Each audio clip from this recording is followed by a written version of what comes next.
Greetings, adventure. Welcome to the D20 Academy podcast. I'm Shiloh. I'm Gabriel. And this is episode 36, Class Spotlight on the Ranger.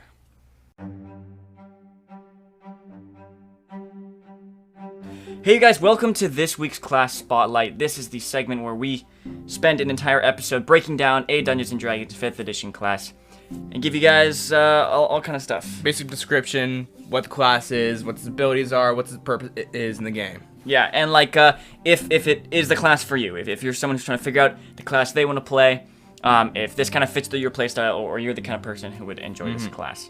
Now today is on the Ranger, which is a class. It is a class in the game. We're gonna get into it. Real quick, do you want to tell them about the new kind of format that we've been doing? Yeah, what is... It's kind of okay. Basically, we've just been kind of shifting D20 Academy away from like a super Dungeons and Dragons, hyper Dungeons and Dragons focused podcast to more of a broader niche with storytelling and just role playing games in general. Also, Gabe is now joining me as like an official co-host. Like it or not, I am here to stay. Don't like it, you can go away. I don't know. Almost rhymed. If you want to keep up to date with all the D20 Academy stuff, all the stuff we're doing here on the podcast, follow the Instagram at D20_Academy. Yep. And if you got some friends and stuff, other people who like D&D or who are trying to get into D&D, if you can refer them to the podcast and stuff, it really means a lot to us, and we can help out new people and you know, get them into role-playing games or help them perfect their craft and all that kind of stuff. Anything else you want to say before we get in? Nothing, just sit back, relax, and enjoy. Alright, to start us off, we're going to go over a brief description of what the Ranger class is. So, Rangers are warriors of the wilderness, basically, specializing in hunting, tracking, guiding, and surviving in harsh places of the world. They serve as kind of like protectors of civilization against, like, you know, the hordes and hordes of wild beasts or monsters in the wild. Yeah.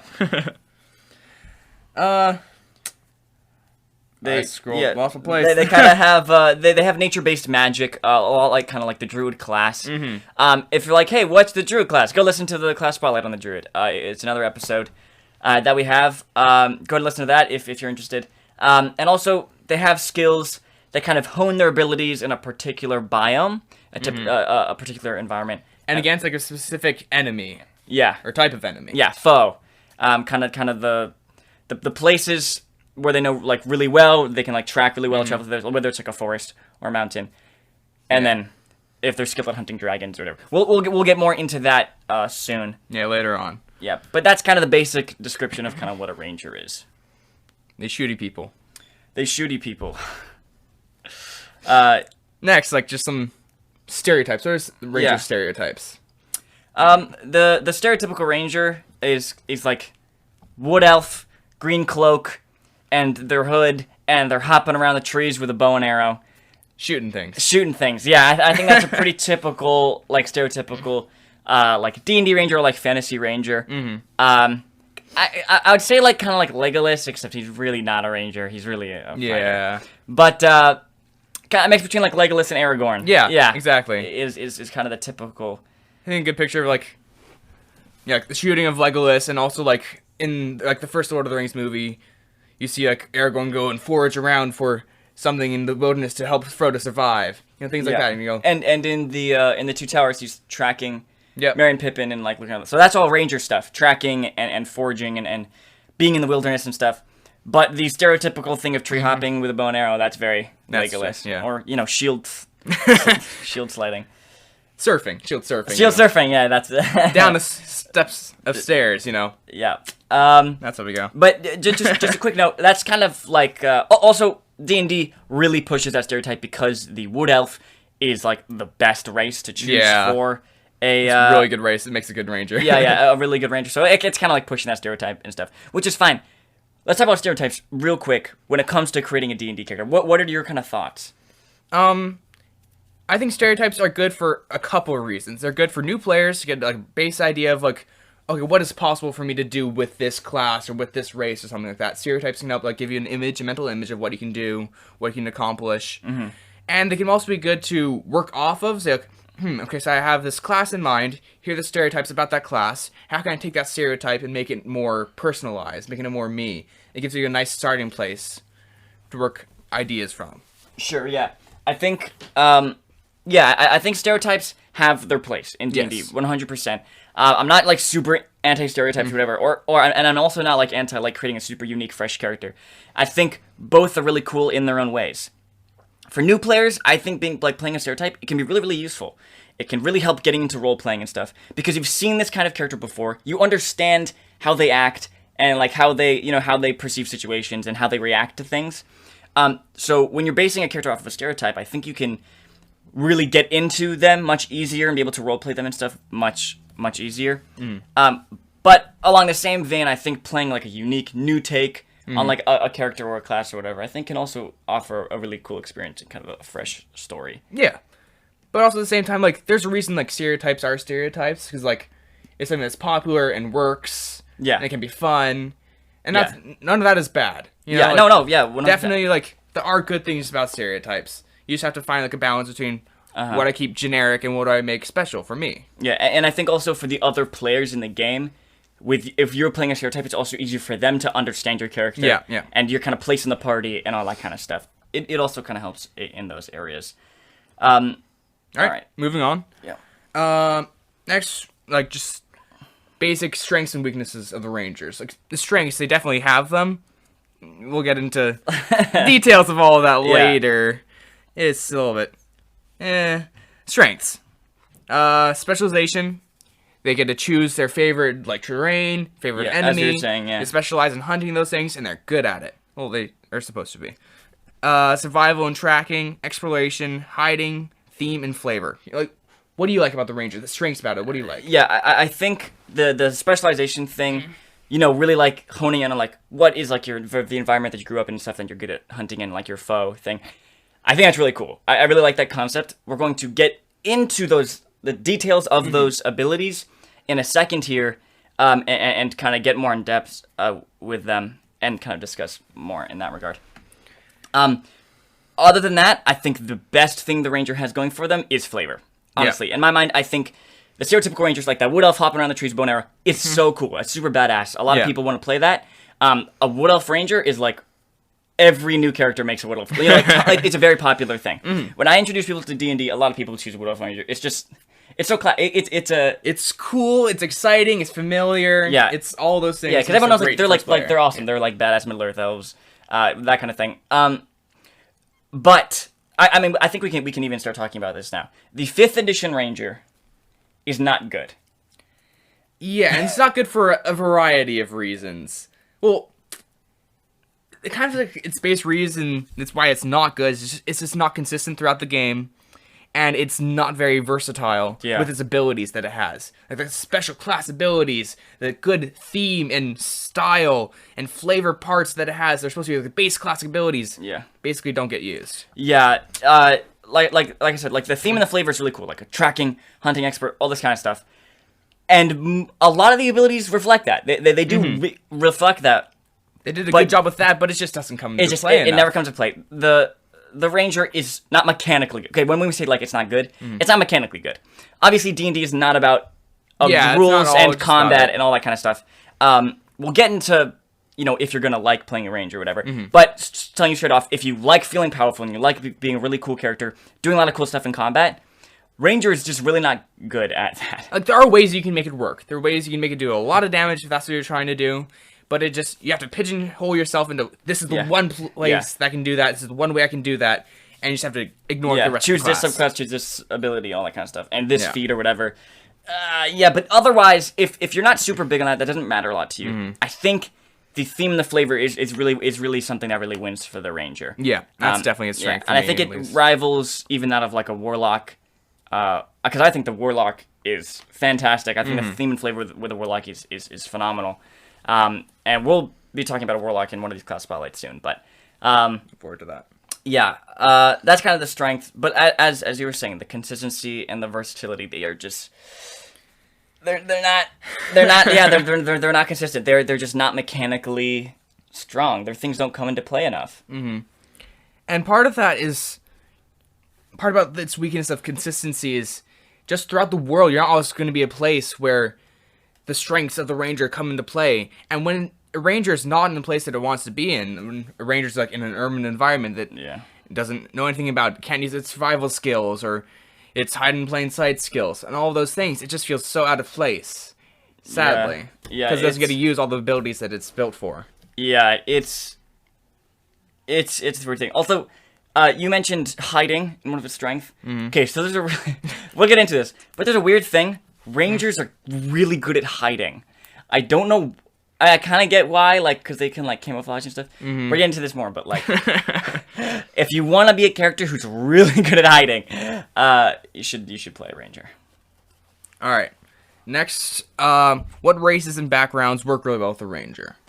We already mentioned one. Yeah. What elf is obviously like the best one in 5th edition for doing it. Real quick though, I do this every class spotlight. I have to do a disclaimer before this section about the race and background synergy, which is that when we say here like what races and backgrounds stuff like work like are the best for this class or whatever, we're not saying don't like choosing the other ones is like stupid or bad or whatever. Once again, D&D is not totally about the mechanical things. It's about telling a story and creating a really good character and role playing all that kind of stuff. So you can make a good ranger out of any race, any background. Yes, but these are kind of more the ones that are mechanically beneficial to being a ranger and also kind of stereotypically kind of fit the mold. So rangers primarily use dexterity for combat. Yeah, for ranged attacks and all that. Yeah, you can make a strength-based ranger. It's not bad. I don't think it's too bad. But no, it's just not as good. Focusing on dexterity. Yeah, because then you can like longbow and then like 2 short swords or whatever. And then the secondary ability is wisdom. For all your kind of druidic magic and also ranger spells that you get. Yeah, and also like tracking and all that kind of stuff. That's True. all. Yeah. That's all wisdom. And survival. So yeah, best race, elf. What elf? Yep. What elf for sure. But halflings get a bonus to dexterity. And then hill dwarves get a bonus to wisdom. So those can also be good. Sure. Yeah. What else? Also, humans work. Yeah, of course. Yeah, of course. I barely mentioned humans in this just because, of course, humans. It's kind of a given. Yeah. Humans obviously work with every single class. Yeah. But races like tieflings, half-orcs, dragonborn, mechanically they don't make very powerful rangers. Just from the ability scores they boost, and also from just their racial abilities and stuff, won't really come into play. All right, you talk about backgrounds. Backgrounds. Thing is, I don't really like the way backgrounds are in D&D. That's just my personal opinion.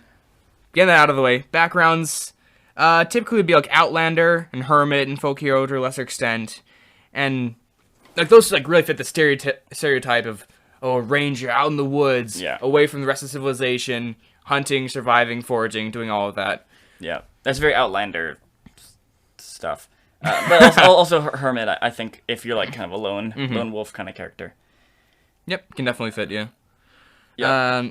Least stereotypical would be like, your charlatan, your guild artisan, up in the city, doing your job. Yeah, just because those are heavily emphasized on urban environments, which your ranger can be an urban ranger. That's like a thing in the book. Yeah. Doesn't really make sense. Yeah. But, because those are kind of like, something like you grew up in like an urban environment and stuff.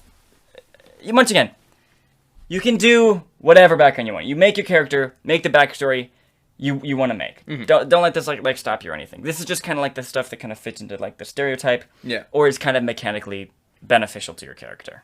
Yeah, just things to keep in mind if you're trying to make your character powerful or want to fit a stereotype. Yeah. All right. Next, we're going to talk about a couple of the abilities that the ranger has. Some of the key abilities and their strengths, weaknesses, flaws, and all of that. We got a lot here. Rangers have quite a lot of abilities, and we have a lot to talk about.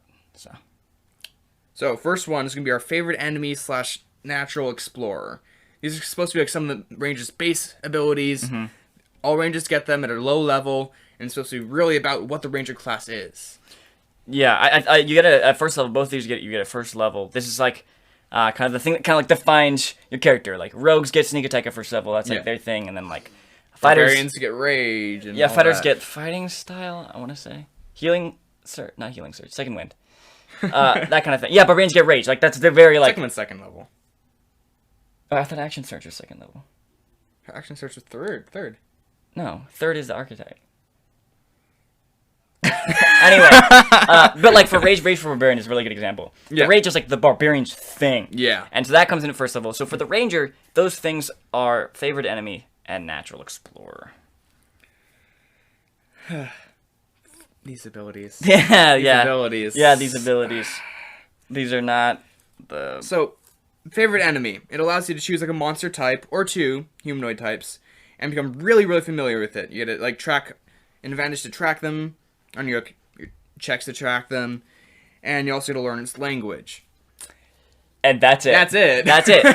So you choose a creature type, celestial, dragon, aberration, or you can choose two humanoid types like gnoll, orc, whatever.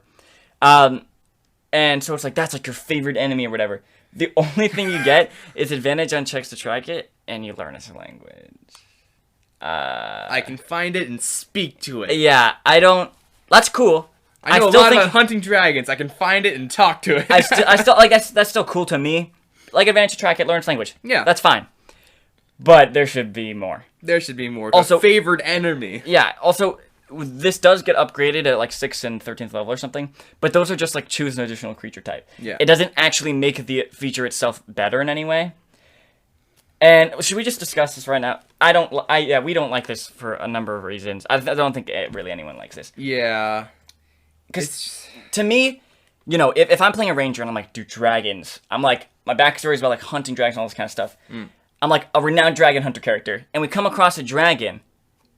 Nothing. I guess like I can track it and like find it a little better, and I can most dragons. But if it's speak something common. you're supposed to have like a long history with of hunting and fighting. Yeah.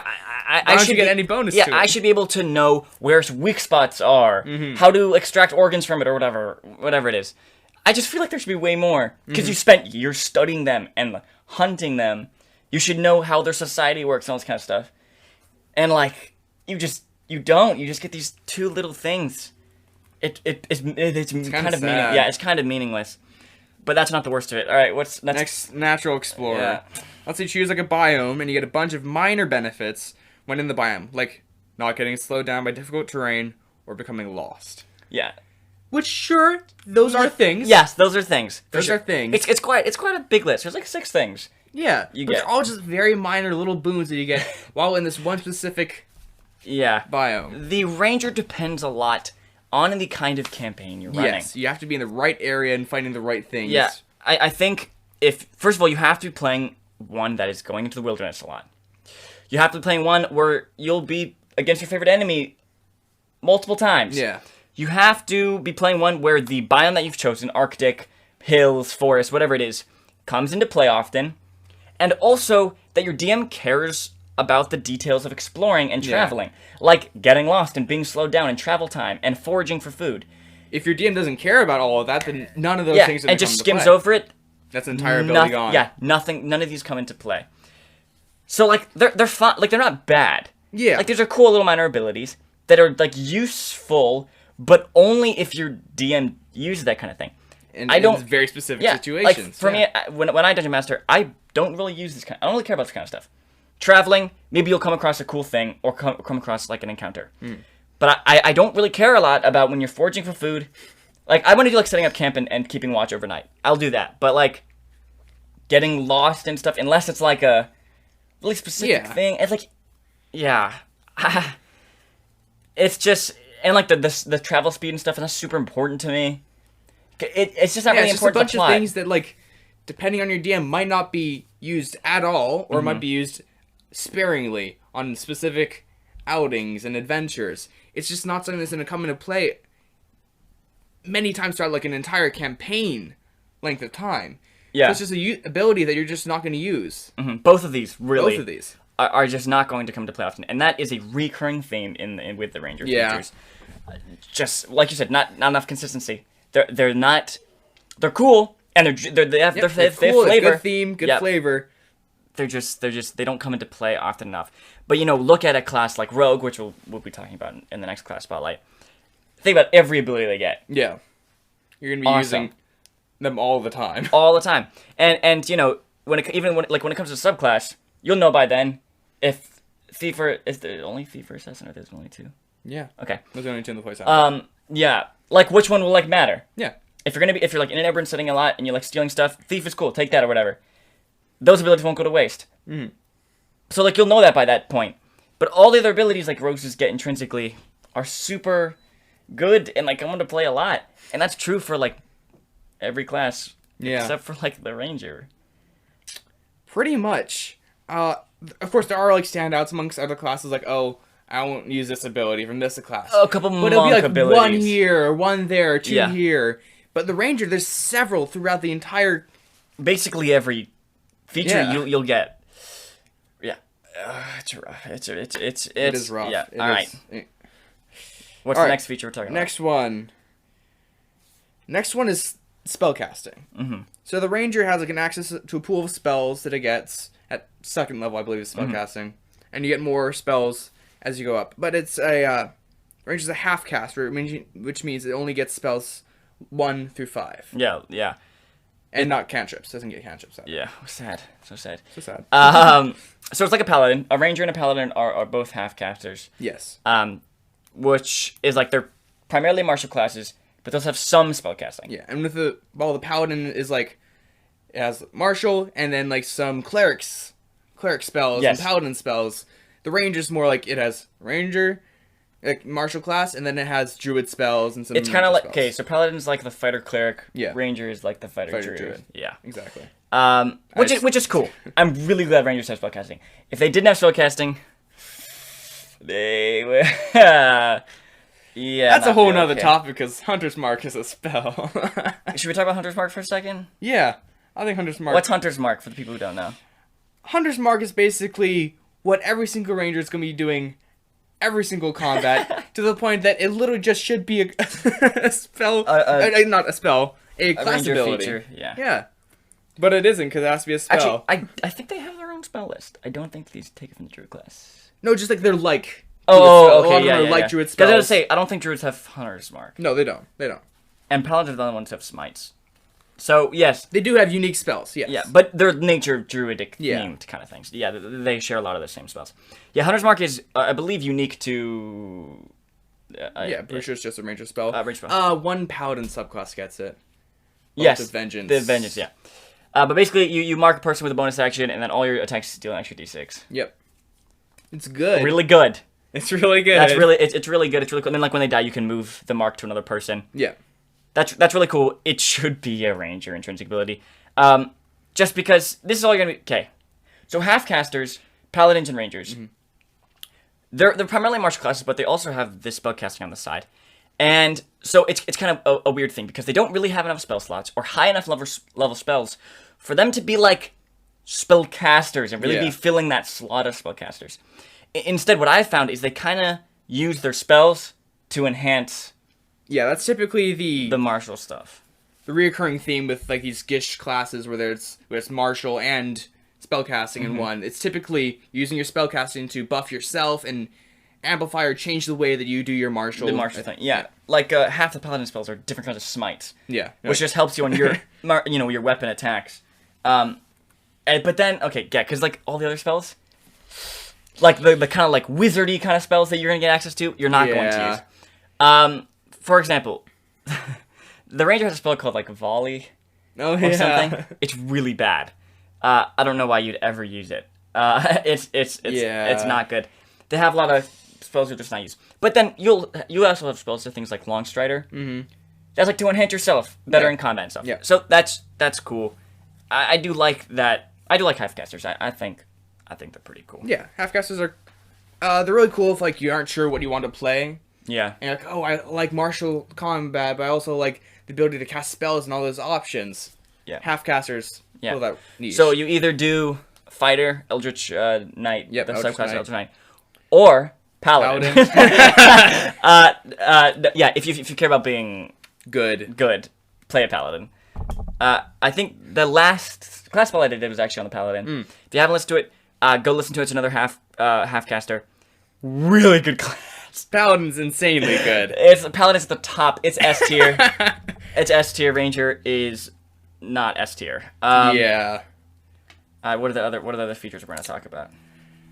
So, then, Is we there find anything out that the Ranger's very good at hiding. They can These cover are themselves with leaves, and if This they is- do not move, you don't see it. Okay, this is one of the weirdest things. Okay, I don't know what level you get that, like 6th or 7th, I think. Yeah. It's an ability called Hide in Plain Sight. So what it means is you can spend a minute camouflaging yourself while in the wild with like dirt, muds, and leaves. And then you have to stay still though for it to work. Yeah, you And can't so you move. just like look like a tree or like a bush. Pull a PETA from Hunger Games and just... Gotta use my cake building skill in the wilderness here. Oh, that was... Dude, I cannot believe that's in the story. That is embarrassing. So I guess if you want to be PETA, Choose a take a ranger. couple levels in Ranger. Oh my gosh. Okay. Once again, flavor, Cool. cool. That's cool. Yeah. Camouflaging yourself with dirt and crap, awesome. When Are you gonna use the it? hell are you going to use this? Okay, here's the thing. What if they just like bring along like several bags of just like leaves and dirt wherever they go, throw it all out? Okay, there's only one instance where I can think of this being useful. An ambush. Yes. A trap. How many times do you do that? An ambush, should I say? There's a reason they call it an ambush. Because you thought that was a bush? Nope, it's Nope, the ranger. It's the Ranger. Also, I do want to say, if you're going to have this ability, at least make it realistic. A minute? Camouflaging yourself to make you look like a bush? For 1 minute? I know, like, they're like, okay, this sucks, we need to balance it. But also... A minute? Oh my gosh. Okay, here's... It's like, oh, I finished tying my shoes and wait, where'd the Ranger go? Here's... Okay, so say you want this kind of ability, say you're designing 5th edition, whatever, and you want the Rangers to kind of have this, an ability like this. Mm-hmm. What would you do to make this not bad and inconsistent? I would keep it so that, you know, you're using what's around you to camouflage yourself. Uh-huh. The not moving is a really big limiting factor. Perhaps if they added like a limit to how far you could move, like Yeah. perhaps in a single turn, or you can Yeah. only move like half speed Yeah. or whatever. Just make it more adaptable. You just have to use what's around you. It doesn't have to be necessarily be in the wilderness, and make it so you can move at least a little bit. I'm imagining like those snipers with like those bush Yeah, things ghillie and like suits. ghillie suits, Exactly. like the bow instead of a sniper. Like that's dope, and like you're crawling up to their thing. Like that's cool. I would also say, spell question mark, like the sky self, but you look like a. That's dope. I think that's cool. And Rangers do get the spell Pass Without a Trace, which does help them hide better. oh yeah, it gives +10 to Yeah, stealth +10 and everyone stealth. around them. Yeah, Yeah. which is good. They're good at hiding, They are good at hiding. but we're not done yet. There's more hidey stuff. What's next? Then at what level is that? That I think it's like 13th. Yeah, some It's crazy. like 13th level. It's a level you have this you'll ability never called reach. Vanish. Lets you hide as a bonus action. Rogues also get this along the way to use with their action, their cunning action, which Yeah. they get at 2nd level. They get the ability to use this Vanish ability. So they can use the hide action as a bonus action. Yeah. And that's what you get at 13th And you level, also I think. you can't be tracked. So that's cool. That's that flavor. That is cool. Unless you want to. Vanish isn't that egregious. Vanish it is not Yeah. that egregious. I think you're going to be using this. Yeah, Vanish is Hiding something as a they can bonus use. action. You're never going to be hiding as your action. Let me tell you this. But you can like hiding as your bonus action. Not bad. You may or may not be a squishy bowman. You may want to be hiding so you're not drawing the attacks. And then poke out and shoot your bow. But this note I have in here. So at 2nd level, rogues get an ability called Cunning Action. Second level. This is Vanish at the 13th level. Now with Cunning Action, that means you can use your bonus action to hide, dash, disengage, like interact with an object, or something like Yeah. that. A fat list of actions that you can use as your bonus action. At 2nd level. So good. Yeah. I think it's really good. I wouldn't say like the ability is super broken. It fits the rogues really well. Being able to like disengage as a bonus action, really useful. Being able to dash, bonus action, really If it's useful. play style, it's good. Yeah, it's really good.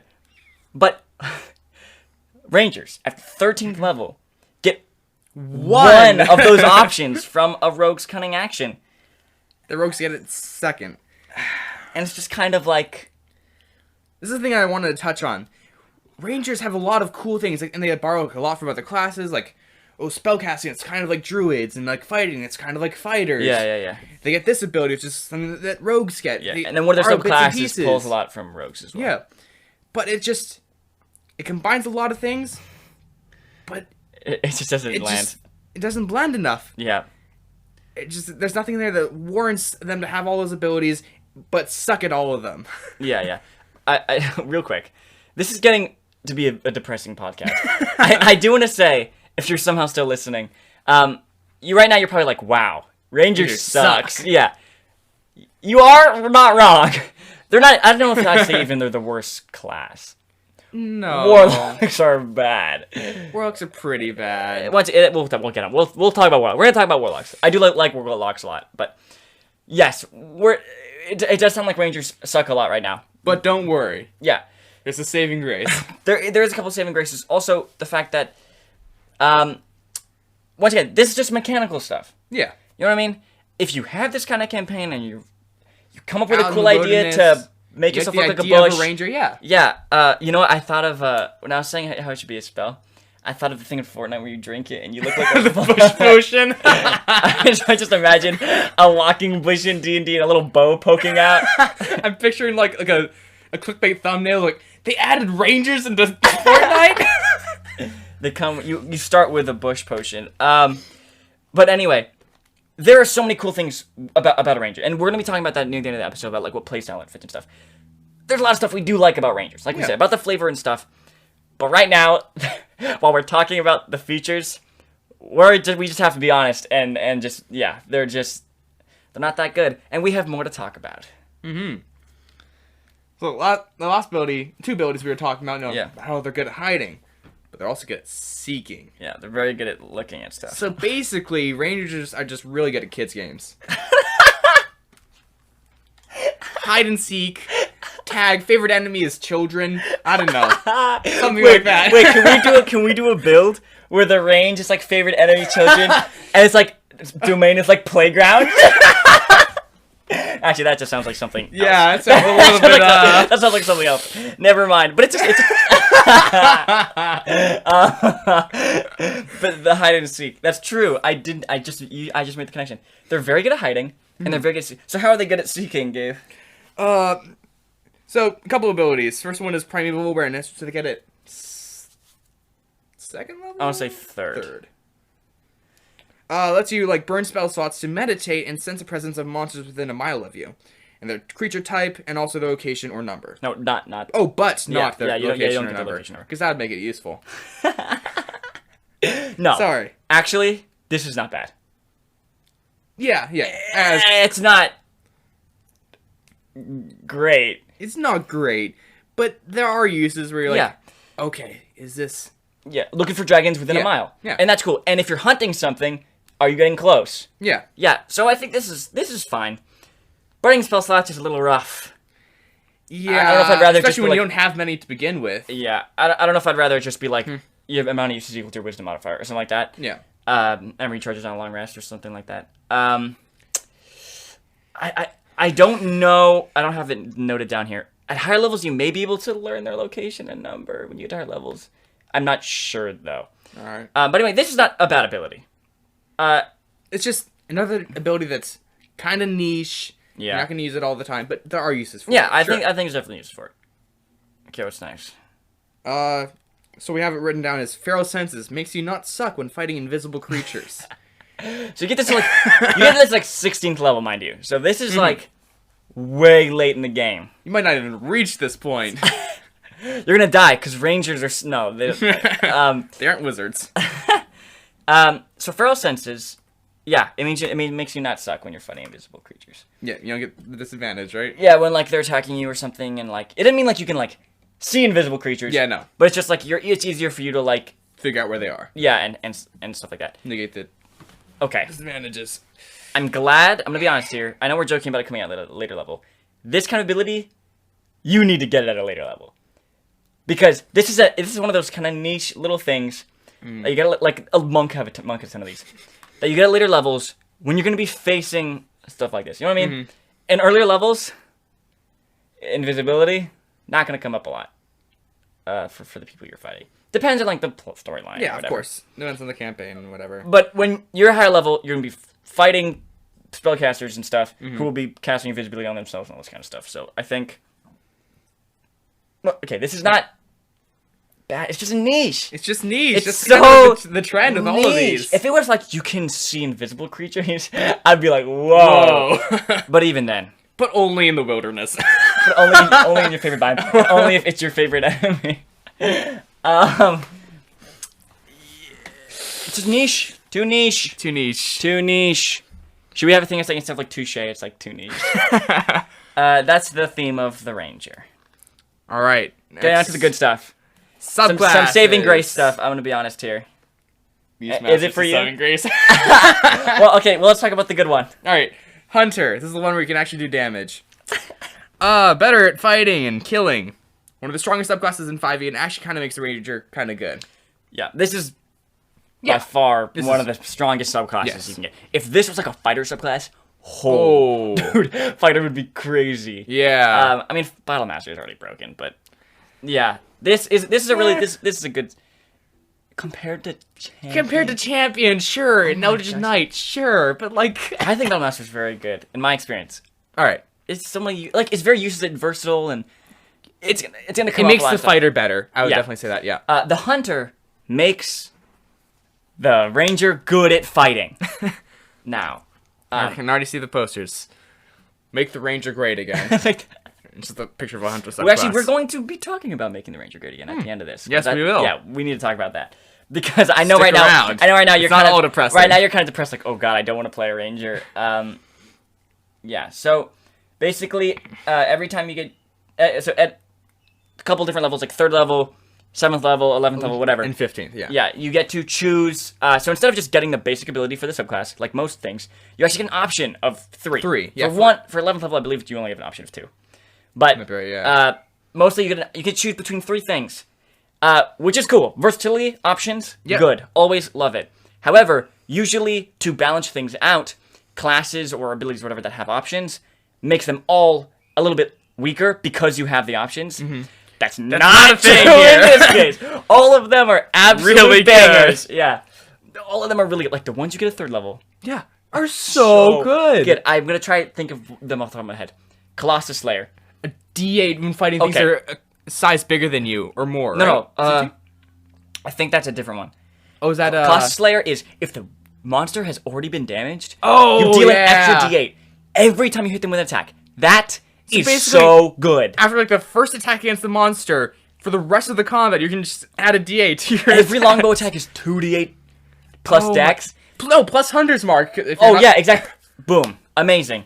The other one, maybe that wasn't Colossus Slayer. Maybe Colossus Slayer is. Okay, one is that if it's a size bigger, Yeah.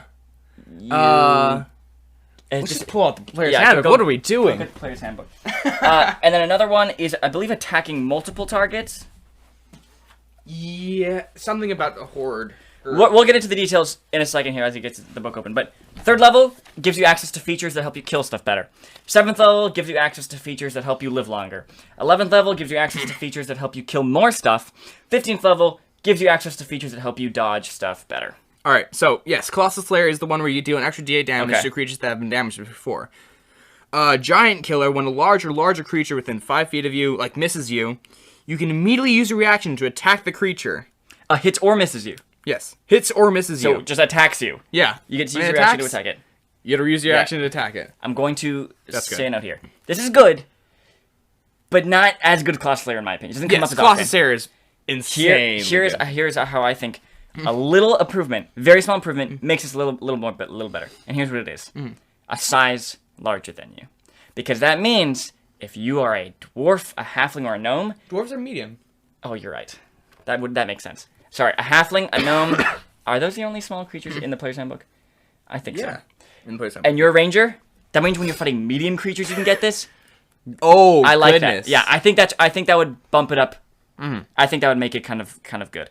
Yeah, it doesn't come as into play as often as Colossus Slayer, but still great.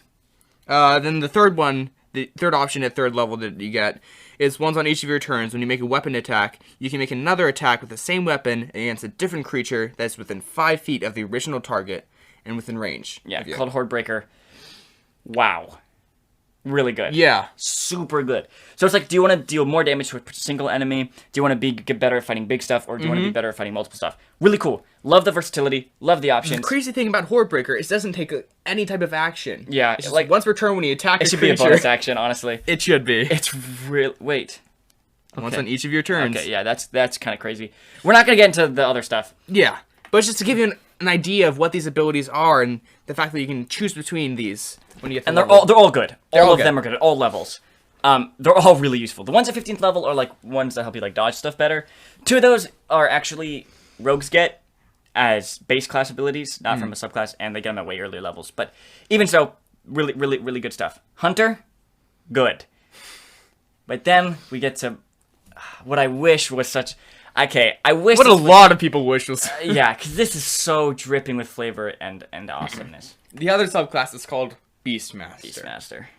Beastmaster. So at 3rd level, you get access to an animal companion. So great. Which you can sacrifice basically your attacks to have it attack and do things for you. I mean, outside of combat too, I think it's all you can. Yeah. It follows you around. It's your little buddy.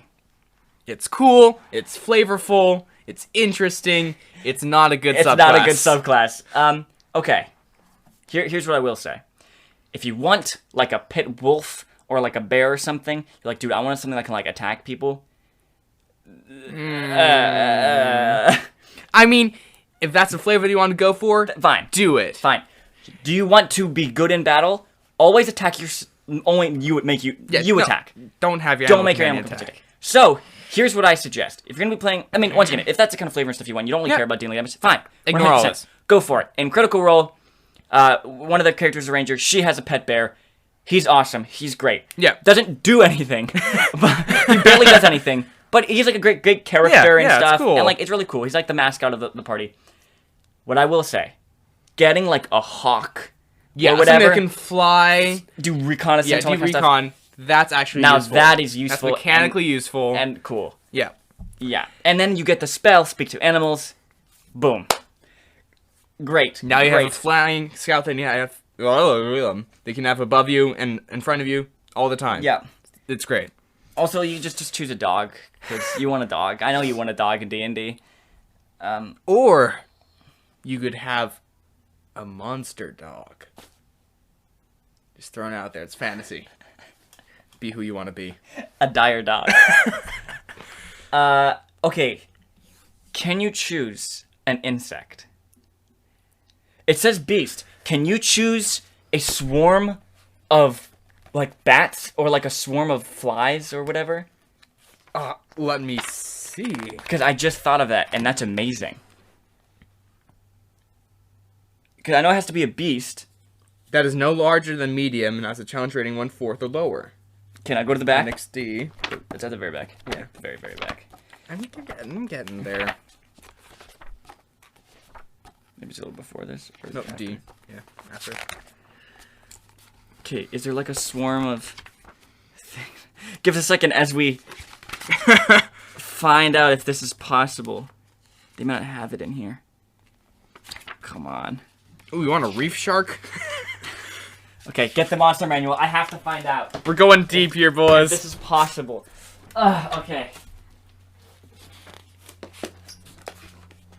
Alright, let me go to the back here.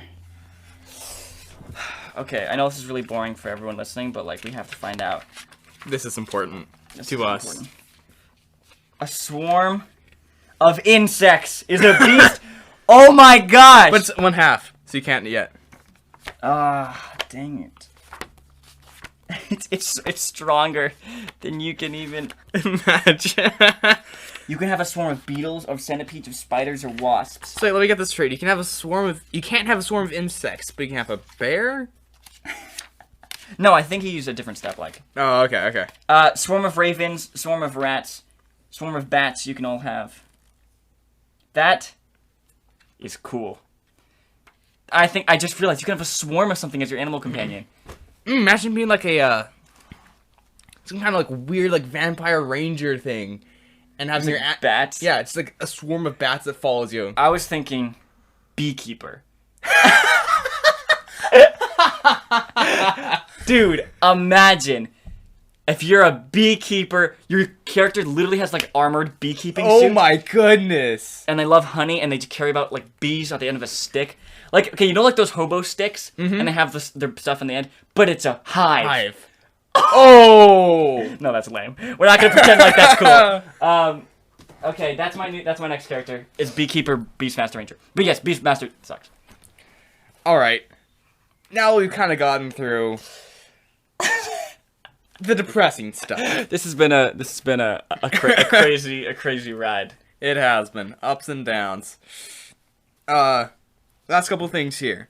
Play style. What play style does the Ranger excel at? What is it not good at? What play styles should you have in mind if you think you want to play this character? Or play this rank?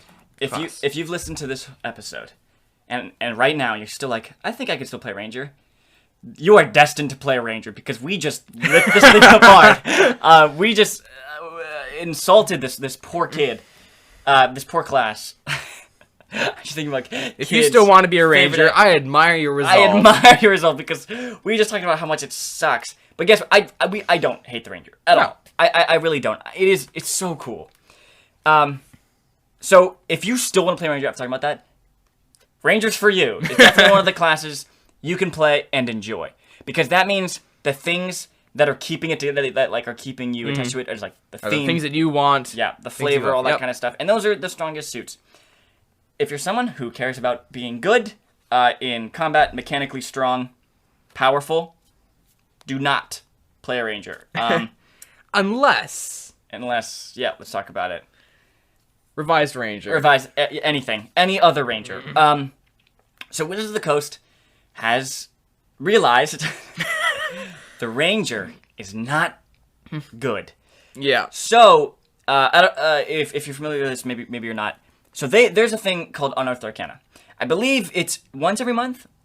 I believe so, yeah. Wizards of the Coast, they have a team of people, and they release a playtest PDF. Usually it's like new subclasses or something like that.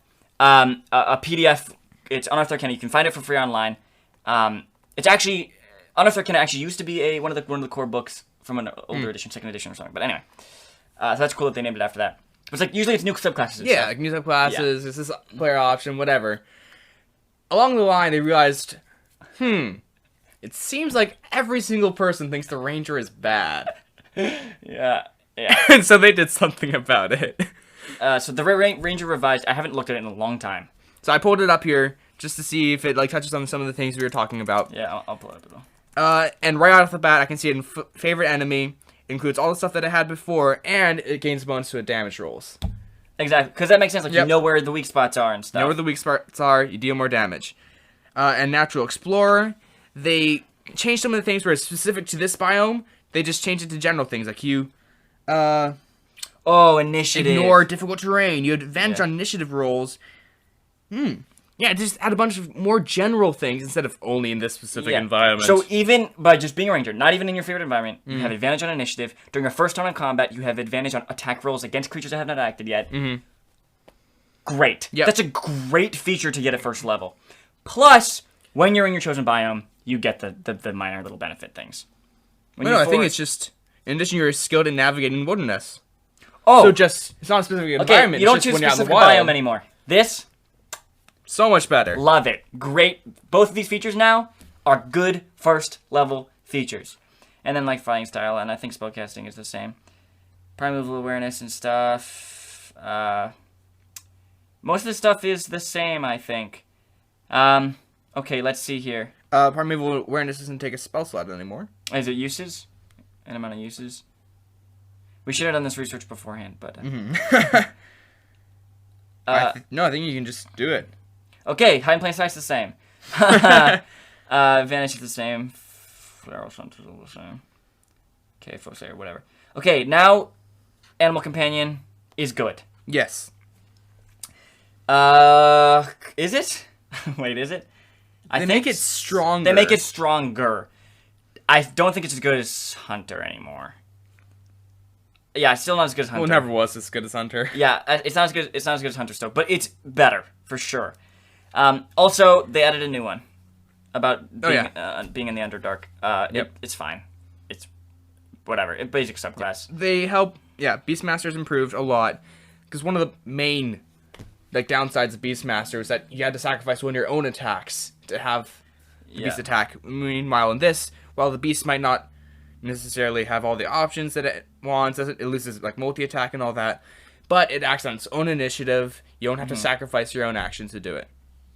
Yeah, what is really cool, so instead of getting extra attack, though, actually, as a ranger, instead of 5th level as a Beastmaster, whenever you attack, your companion can use its reaction to attack. Yeah. Which is just as fine.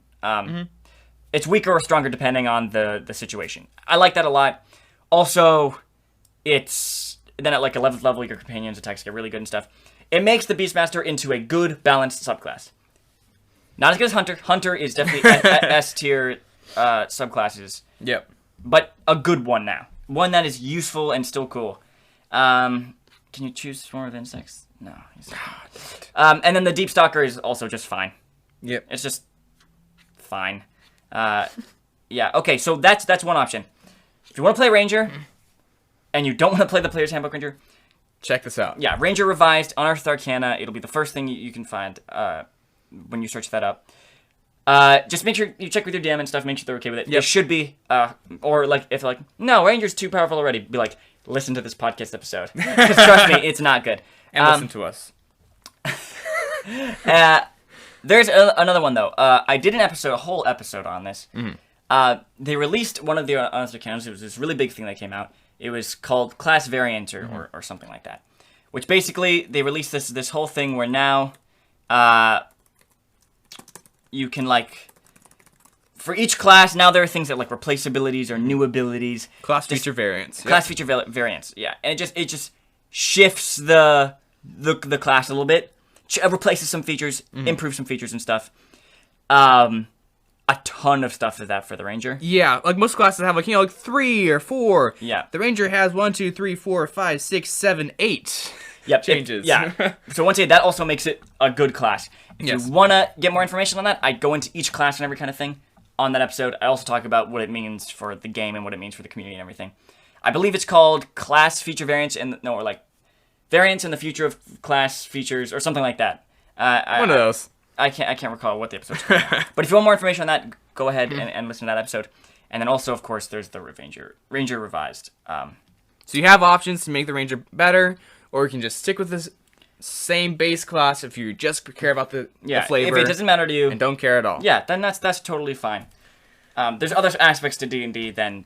Yeah, you just need to find the Ranger that works for you and what you want. Yeah.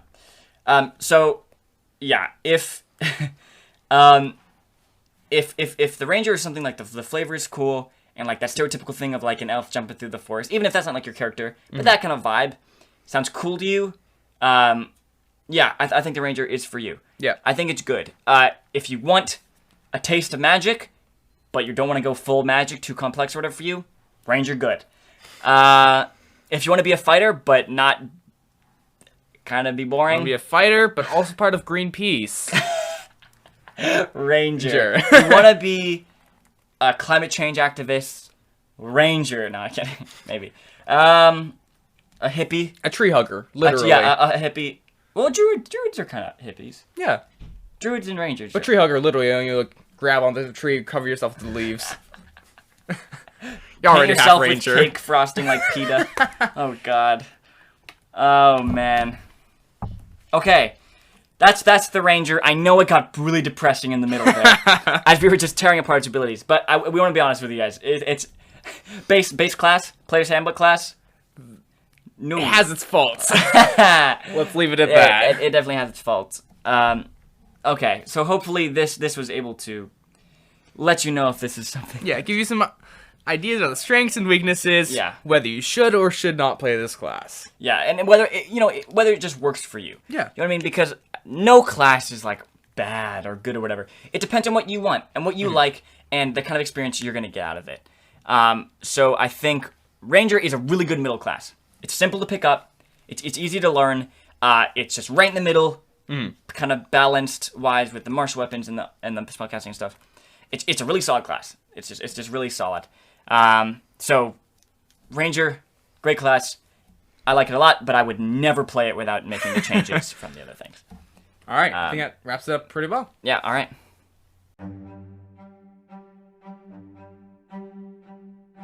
Okay, you guys, that brings us to the end of today's episode. This was It's a fun one. This is a fun one. No, it really. Perhaps not for all the Rangers out there, but it's fun for us. Yeah, it was fun for us. And hopefully it was really informative to you guys.